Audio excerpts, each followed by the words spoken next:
할렐루야. 네. 오늘도 하나님 앞에 예배드리기 위해 오신 모든 분들 하나님의 축복이 여러분들 각 가정에 여러분들의 삶 위에 임하시기를 축원합니다. 네. 우리 옆에 분들하고 인사 한번 나누십시다. 끝자리에 앉읍시다. 끝자리에 앉읍시다. 오늘 본문 말씀을 통해서 여러분들께서 이미 끝자리에 앉자는 말씀이 어떤 의미인가 하는 것을 다 이해를 하셨으리라 생각이 됩니다. 오늘 이 말씀을 통해서 안식일 논쟁, 형식주의에 사로잡힌 그 유대 지도자들, 종교 지도자들의 모습을 보면서 그들의 교만이 얼마나 높은가 하는 것을 보게 됩니다. 이어서 주님께서 높은 자리에 앉으려고 하는 교만한 사람들에게 어떤 말씀을 하셨고 우리에게는 어떤 교훈을 주시는가라고 하는 것과 그러면 겸손한 자비라고 하는 것은 어떤 의미인가라고 하는 세 가지 의미를 우리가 함께 살펴보도록 하겠습니다. 세 번째 안식일 논쟁이 오늘의 주제입니다. 첫 번째 있었던 게 누가복음 6장 1절에서 11절 말씀에 있었던 오른손 마른 사람을 고치신 겁니다. 손이 말랐다라고 하는 것은 손이 펴지지 않고 이렇게 작게 이렇게 오그라들어 있는 사람을 말합니다.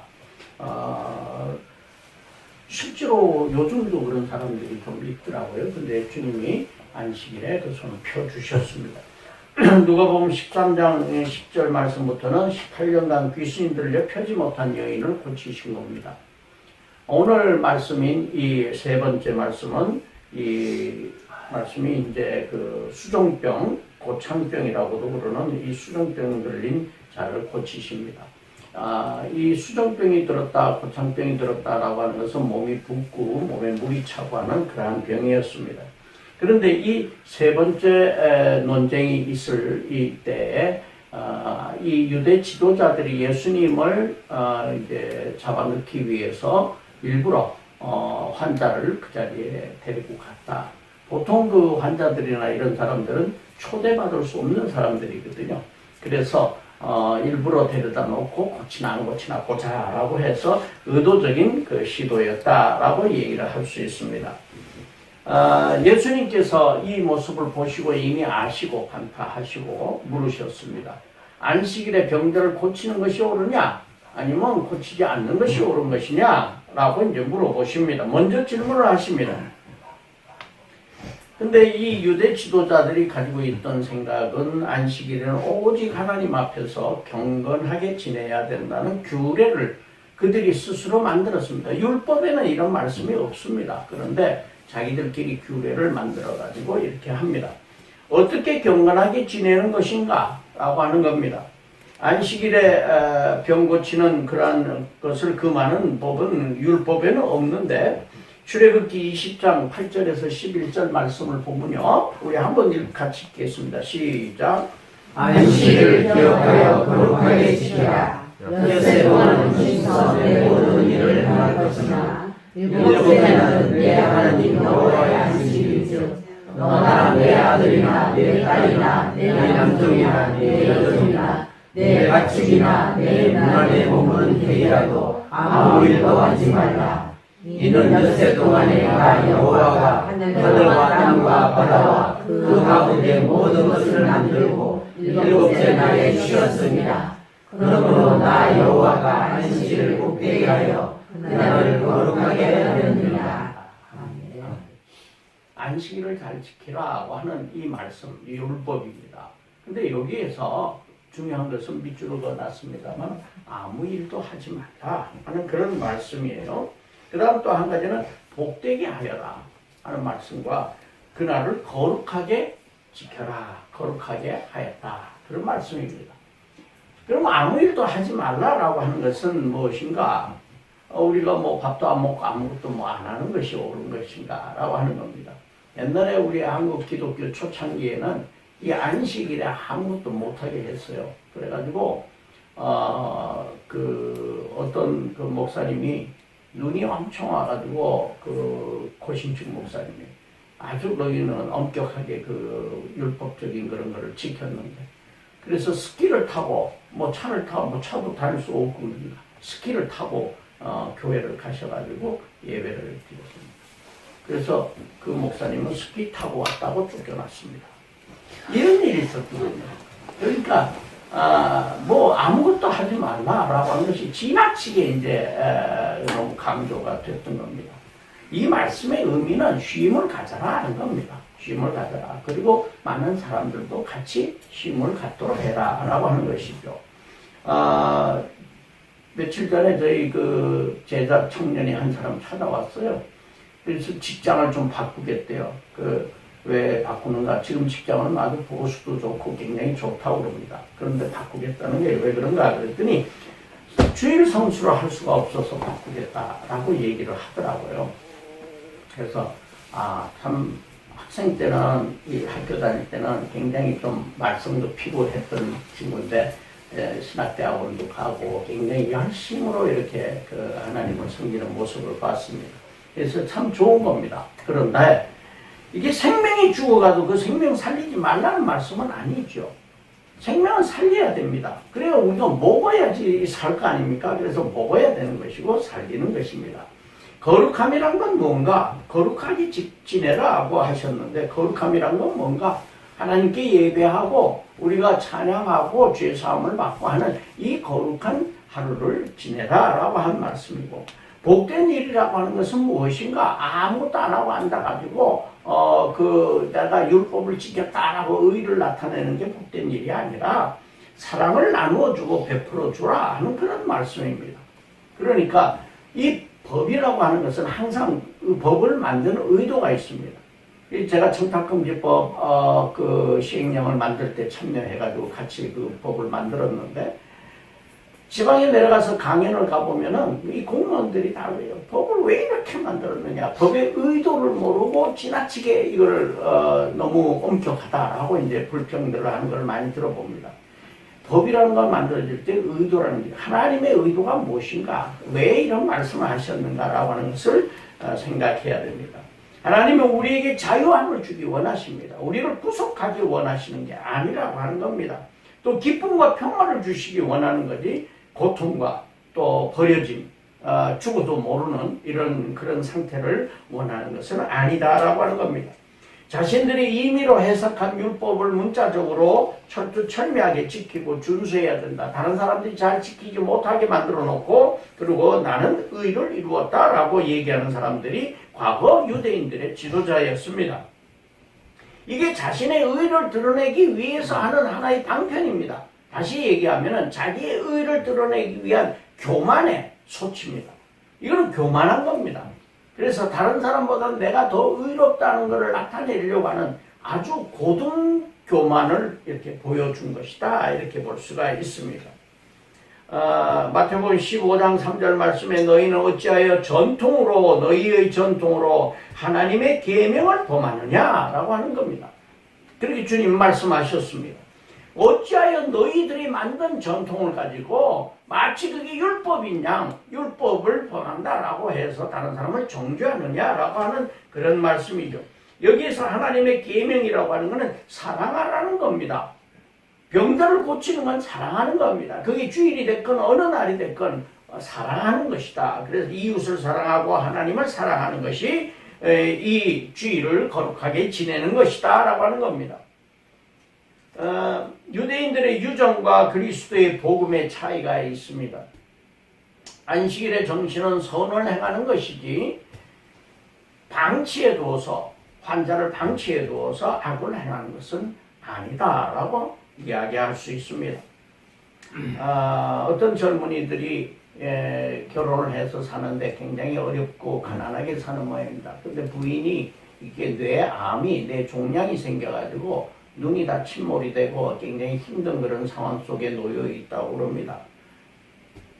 그런데 병원을 갔었느냐 그랬더니 병원을 안 갔다 왔다는 거예요. 그냥 기도만 하고 있다는 겁니다.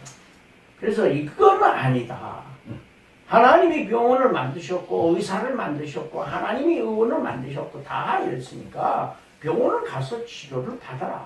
기도를 우리가 하는 건 대단히 중요한 일이지만은 그러나 병원을 멀리하는 건 아니다. 방치하는 것이다 라고 이야기를 해준 적이 있습니다. 젊은이들이 잘못 이 문자적인 그런 데 너무나 매달려 있다 보면은 잘못된 신앙관을 가질 수도 있다라고 하는 겁니다. 생명을 구하는 것과 멸하는 것 어느 것이 옳으냐라고 말씀을 하셨지요. 그리스도의 복음은 인간의 임의로 정한 유전에 얽매이지 않고 적극적으로 선을 행하고 참 안식을 주는 것이 바로 그리스도의 복음이다라고 하는 것입니다. 안식일에 아들이나 소가 물에 빠졌으면 건져내지 않겠느냐. 그들의 장로들의 유전을 따르면은 건지면 안 되거든요. 그것도 일이라고 하는 겁니다. 그래서 그 38년 된 환자가 그 물이 도는 그 물 앞에 가 있을 때 일어나서 걸어가라. 그러니까 안식일에 병을 고쳤다라고 얘기하는데 안식일에 병을 고쳤다는 것을 갖다가 이 시비를 걸기가 어려우니까 이 내 자리를 들고 가라 그랬어요. 그러니까 자리를 앉아 있었던 거적대기를 들고 가는 거 그건 일이다. 넌 일을 하게 했으니까 너는 율법을 어긴 아주 죄인이다. 이렇게 이제 취급을 했던 거죠. 그런 식으로 지나치게 이렇게 문자적인 데 빠져 있었던 겁니다. 안식일은 규례를 위해 존재하는 것이 아니라 사람을 위해 존재한다고 말씀을 하셨습니다. 그리고 또 안식일은 인자는 안식일의 주인이다라고 말씀하신 것은 안식일이라는 건 전지 창조하신 하나님이 쉬신 날이기 때문에 내가 곧 하나님이고 내가 천지를 창조한 창조주다라고 하는 그 의미로 말씀을 하신 것입니다. 당시에 바리새인들의 고착관념에 비추어 봤을 때 이건 도저히 받아들일 수 없는 일들이었습니다. 그렇기 때문에 예수님의 위기가 또 초래가 되게 된 동기가 되었다는 것입니다. 예수님은 병든 자, 나환 자, 장애자, 맹인, 거지, 창녀, 어부, 소외받은 여자들과 또 천대받던 아이들을 관심을 가지고 그들의 친구가 되게 하셨습니다. 그 시대의 고정관념을 탈피하셨던 겁니다. 예수님은 그 시대에 정말 이거는 말도 안 되는 그러한 고정관념 속에 사로잡혀 있던 유대 지도자들의 그 고정관념을 깨버리는 이러한 역할을 하셨던 겁니다. 세상의 기준을 가지고 보신 것이 아니라 하나님의 사랑이 무엇이냐라고 하는 기준을 가지고 본 것입니다. 우리도 살아가는 데 있어서 어떤 기준으로 판단을 해야 될 때 이게 세상의 법이나 세상의 기준을 가지고 보는 것이 아니라 이건 하나님의 사랑의 기준으로 볼 때 과연 이게 옳으냐 그르냐라고 하는 것을 생각해야 될 줄 압니다. 그들의 친구가 되기 위해서 예수님은 자신이 낮아지고 또 그들을 모두 존중하고 사랑하는 마음이 없이는 그들에게 사랑을 베풀지를 못했던 겁니다. 낮아지지 않으면 사랑할 수가 없는 것입니다. 눈높이를 낮추지 않으면 사랑할 수가 없는 것입니다. 우리는 이렇게 살아갈 때 무슨 고정관념에 사로잡힌 것은 없는가 늘 생각하셔야 할 것입니다. 이 고정관념, 선입견이라고 하는 것은 우리를 자유하게 하지 못합니다. 우리가 자유하기 위해서는 고정관념에서 벗어나야 한다라고 하는 겁니다. 나의 집착에서부터 벗어나야, 버려버리는 것이, 집착을 버려버리는 것이 오히려 더 마음의 평안을 가져올 수 있다라고 하는 것입니다. 교만이 가득한 잔치 자리의 모습을 보십니다. 이 안식일 논쟁을 하던 사람들이 앉는 자리를 보니까 가관입니다. 서로 높은 자리에 앉으려고 그럽니다. 아마 높은 자리가 따로 정해져 있겠죠. 가운데 자리가 대부분 주인 옆자리가 그 높은 자리라고 이렇게 이제 생각을 하는데, 그러니까 주님께서 끝자리에 앉으라고 말씀을 하십니다. 이 안식일 논쟁하는 사람들의 또 다른 위선의 모습을 보시면서 주님이 말씀을 하십니다. 끝자리에 가서 앉아라.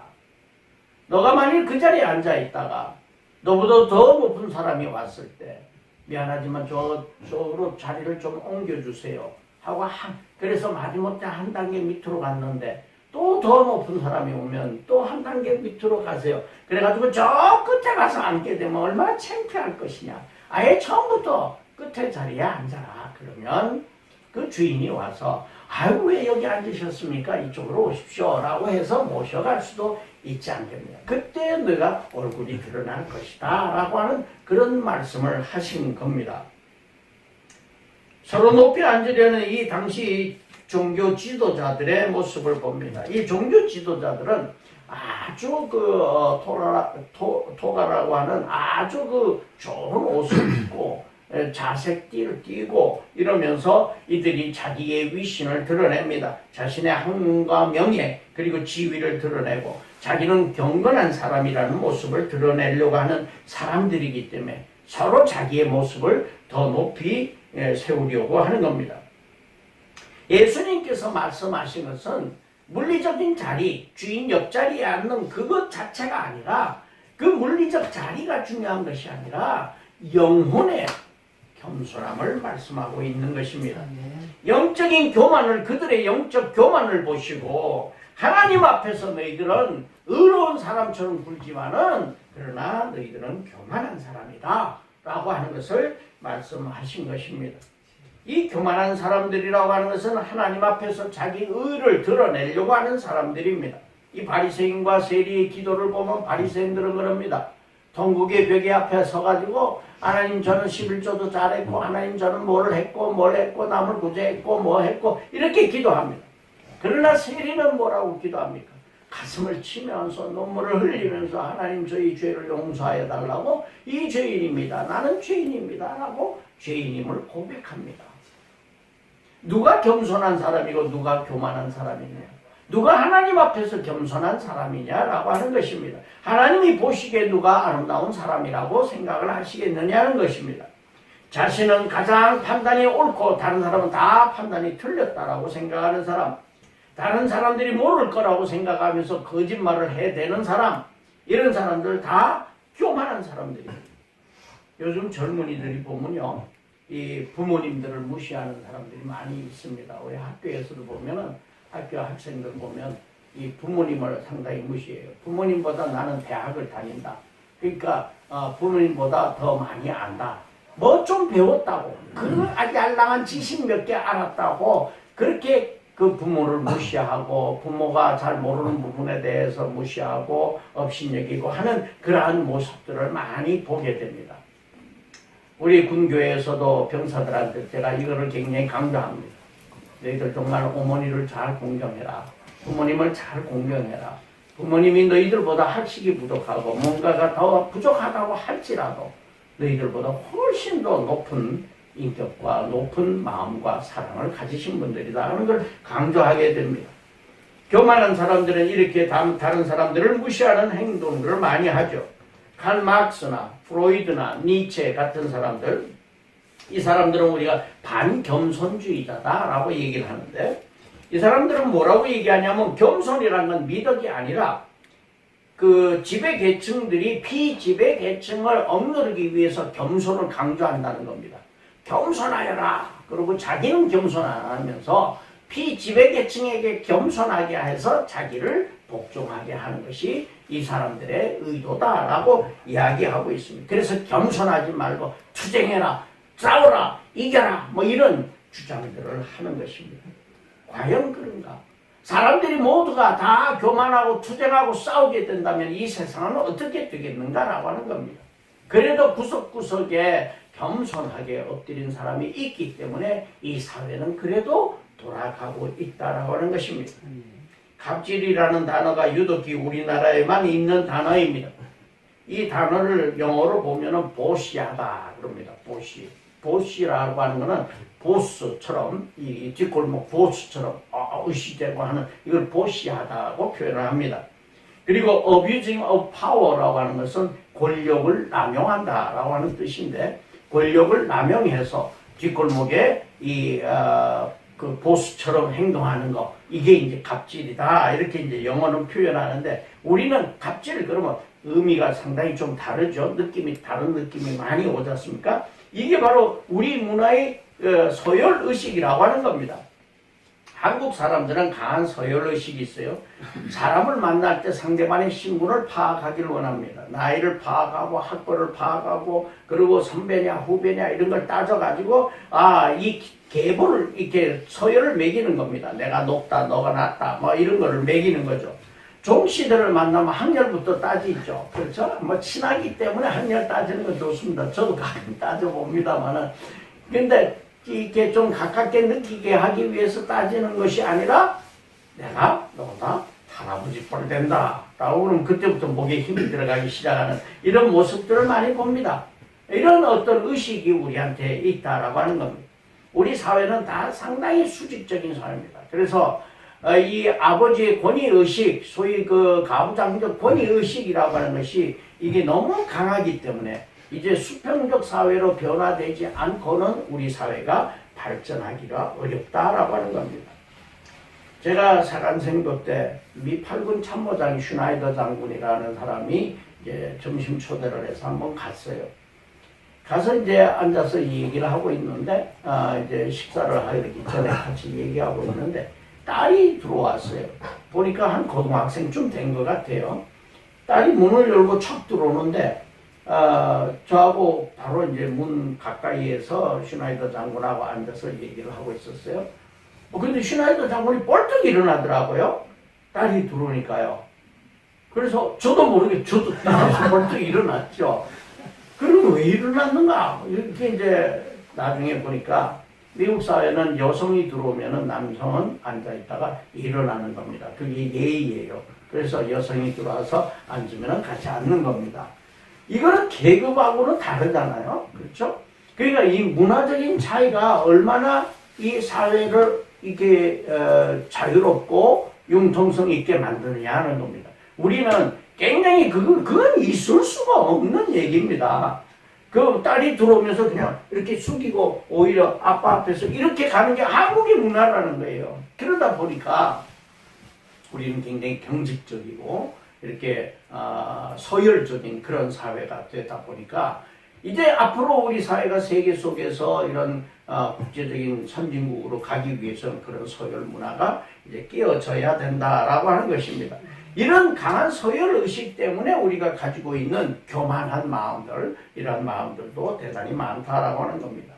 교만의 결과는 뭐라고 성경은 말씀하고 있느냐?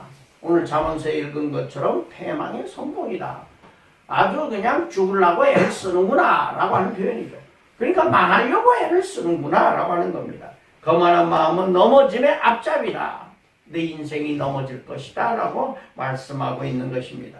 시편 131편 1절 말씀에 여호와여 내 마음이 교만하지 아니하고 내 눈이 오만하지 아니하며 내가 큰 일과 감당하지 못할 놀라울 일을 하려고 힘쓰지 아니하나이다. 내 분수를 차려서 교만하지 않게 살겠습니다 라고 다윗은 고백을 합니다. 하나님은 다윗을 사용하시는데 이러한 겸손한 마음을 보고 다윗을 사용하셨던 겁니다. 이스라엘 주변 국가들이 강대한 국가들이 많았습니다. 로마도 멸망했고 두로, 압수르, 모압, 바벨론 등 여러 나라들이 다 멸망했는데 이 멸망의 근원은 무엇인가? 교만 때문이다 라고 하는 겁니다.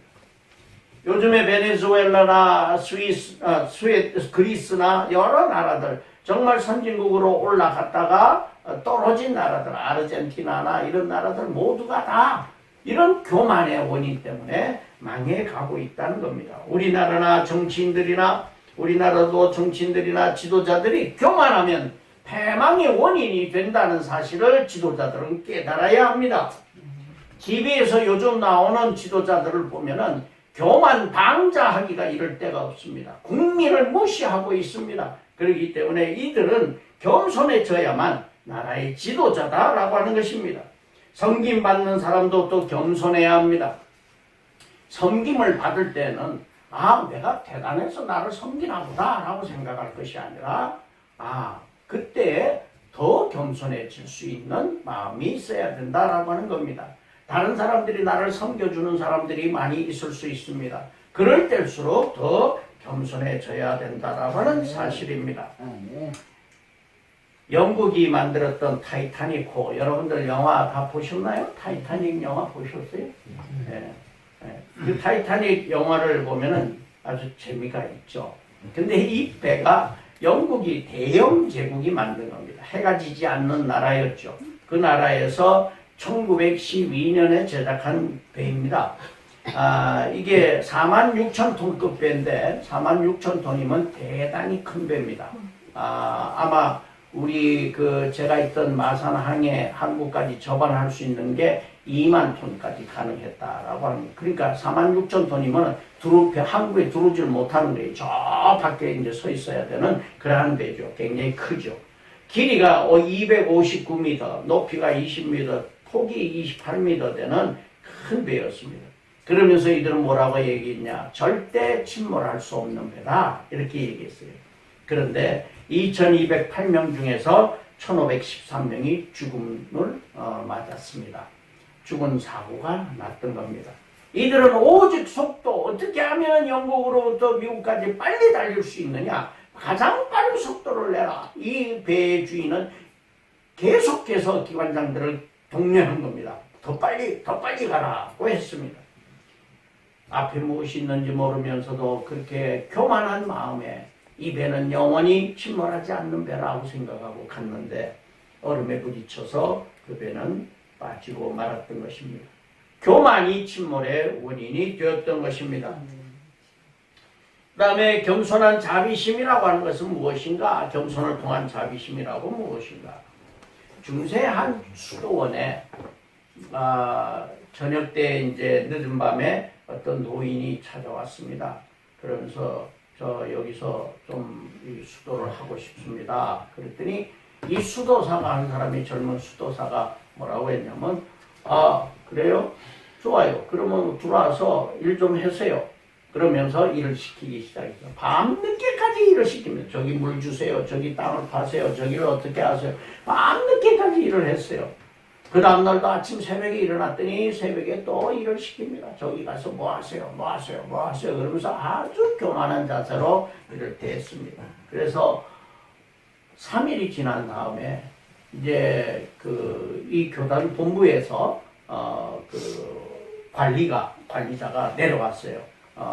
내려와서 어떻게 됐느냐, 여기 수도원에 원장님이 부임을 하셨는데 어디 가셨느냐라고 이제 물어봤어요. 그랬더니 수도사 아직 안 왔다고 그러니까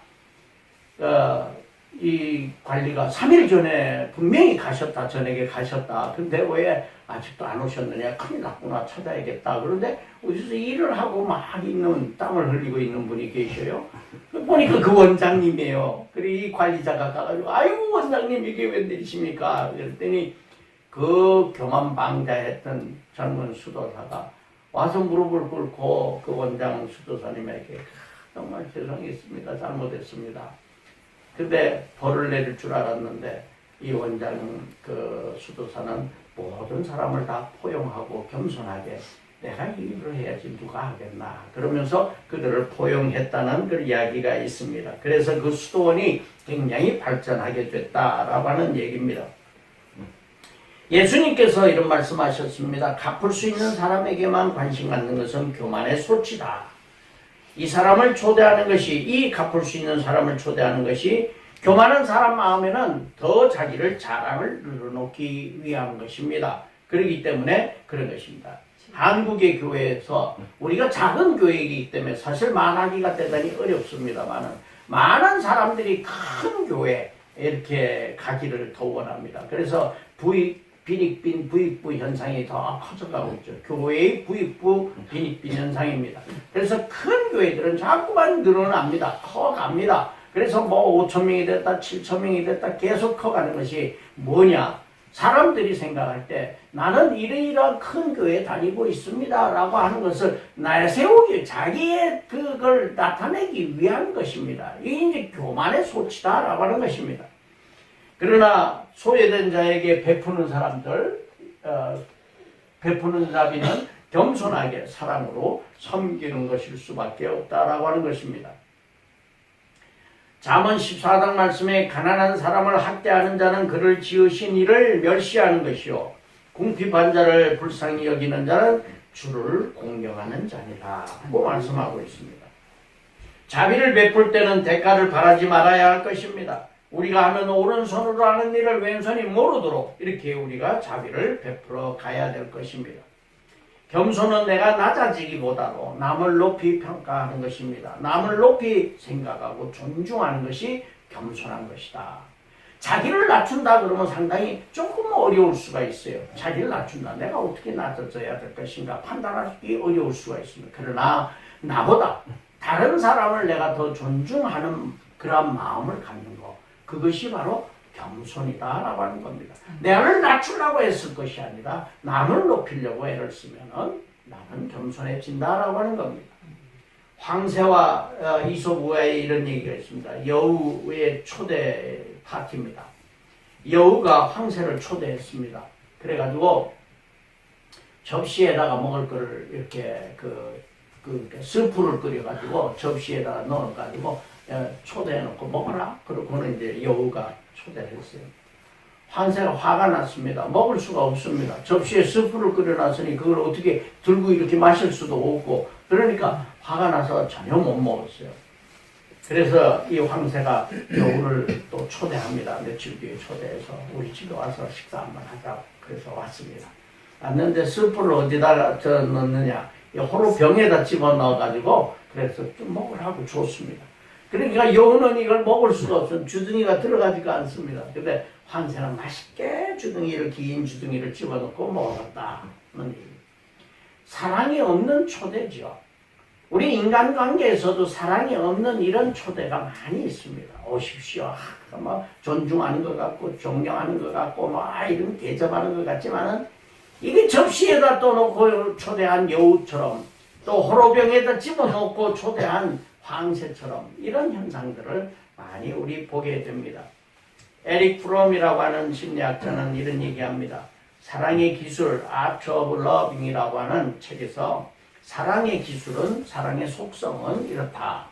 관심이고 이해이고 존경이고 책임지는 것이고 그리고 베푸는 것이다 라고 하는 겁니다. 이게 사랑이라고 하는 겁니다. 베푸는 것, 이것이 사랑이다 라고 하는 것이죠. 섬기는 나무, 이 실버스타인이라고 하는 사람이 쓴 아낌없이 주는 나무라고 하는 그 책이 있습니다. 동화 같은 작은 책인데 이 책 내용을 보면 한 소년이 집 근처에 커다란 나무가 있었어요. 소년 시절에 그 나무에 기어 올라가기도 하고 그네를 만들어서 타기도 하고 그늘 밑에서 놀기도 하고 소꿉장난도 하고 이렇게 지냅니다. 또 이제 그 자리 자라나서 그네를 이제 좀 더 크게 되니까 그네는 안 타고 열매를 따먹기를 원합니다. 근데 열매를 나무가 100% 줍니다. 그래서 다행히도 열매를 많이 맺어서 열매를 따먹습니다. 청년이 되었습니다. 이제 땔감이 필요했어요. 집에 땔감을 좀 해야겠는데 이 나무에게 옵니다. 땔감이 필요하다. 내 나무를 이 가지를 잘라가라. 그래서 가지를 다 잘라와서 땔감을 뗍니다.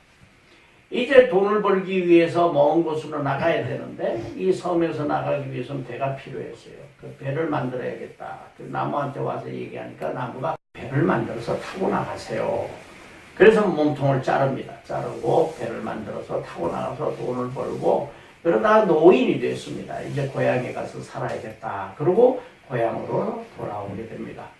돌아와서 보니까 이 나무는 이제 없어졌지만은 밑둥치만 남아 있습니다. 그 밑둥치에 앉아가지고 이 노인이 쉬면서 오늘 하루는 어떻게 지내야 할 것인가, 저녁이 되면 오늘은 어떻게 지냈는가 자기 반성을 하는 귀한 자리를 제공했다라고 하는 겁니다. 그러면서 이 책의 마지막은 그렇습니다. 나무는 너무 행복했습니다 라는 말로 끝납니다. 이 나무는 이 소년에게, 이 소년이 자라나서 노인이 될 때까지 모든 것을 다 아낌없이 주는 나무였다라고 하는 겁니다. 그렇기 때문에 행복할 수 있었다라고 하는 겁니다. 이런 이야기가 있습니다. 행복의 비결이 무엇인가? 하루를 행복하려면 이발을 하라. 이발하고 나면 좀 행복해 보이십니까? 여러분들 미다원 한번 갔다 오면 좀 행복하시죠? 그렇죠? 미다원 갔다 오면 좀 행복해지죠. 일주일 행복하려면 여행을 하라. 한 달을 행복하려면 집을 사라. 1년 행복하려면 결혼을 해라. 일생을 행복하려면 이웃을 섬겨라. 섬기는 나무, 아낌없이 주는 나무처럼 이웃을 섬길 수 있는 우리 마음이 되는 것이 행복하게 되는 비결이다라고 하는 겁니다.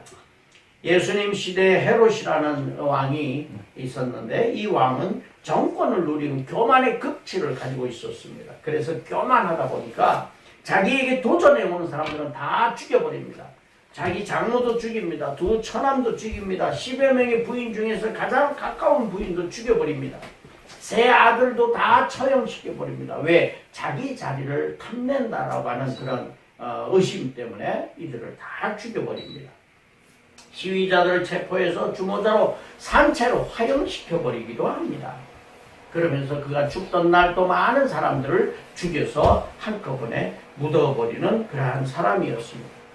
그러나 예수님은 어떻게 하셨습니까? 예수님은 처음 태어나실 때 겸손하게도 말구육간에 태어나셨고 초라하게 사신 것 같지만 많은 사람들에게 생명을 주신 분이십니다. 그들을 위해서 모든 것을 다 내어주셨습니다. 십자가상에서 모든 것을 다 쏟으셨고 다 내어주신 분이 예수님이시고 그래서 우리가 왕의 자녀로 태어나게 해주신 것입니다.